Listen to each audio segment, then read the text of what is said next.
Hello guys! For today's video, magluluto tayo ng oatmeal na may apple at saka banana. Ngayon, balatan muna natin yung apple. Pagkatapos nun, slicein lang ng cubes. Depende na sa inyo kung gaano kalalaki yung mga cubes na pang-slice. Masarap to guys. Ma-healthy pa.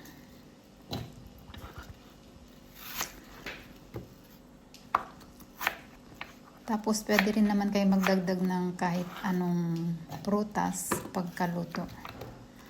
Yung dried na mga prutas, pwede siyang i-toppings. Isang buong apple lang ang nilagay ko. Tapos 4 na kutsara na oatmeal ang nilagay ko. Tapos yung gatas, siguro kulang-kulang ng isang baso yung gatas na nilagay ko. Kalahati niyan. So 250 dahil 500 ml yan, 250 yung nilagay kong gatas. Tapos ito na siya. Antayin natin kumulo. Madali lang naman tong lutuin. 3 minutes okay na. Luto na siya. Kung gusto mo yung medyo makunat-kunat na pagkaluto. Yan, konti na lang. Malapit na maluto.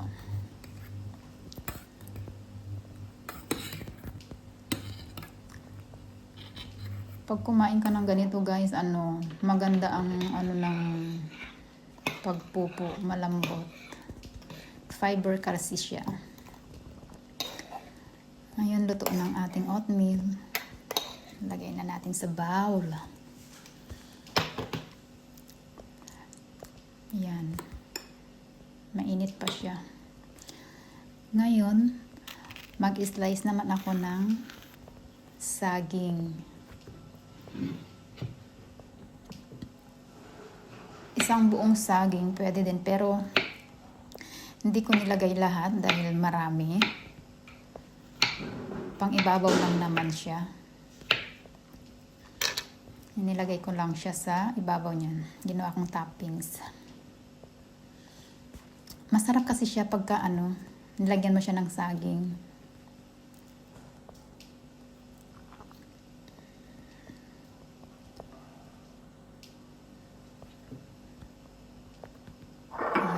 I-slice ko na, nilagay ko na sa ibabaw. Tapos, maglagay din tayo ng cinnamon powder. Yan, para mas masarap ang lasa niyan pagka meron siyang cinnamon. Okay guys, thank you for watching. Salamat.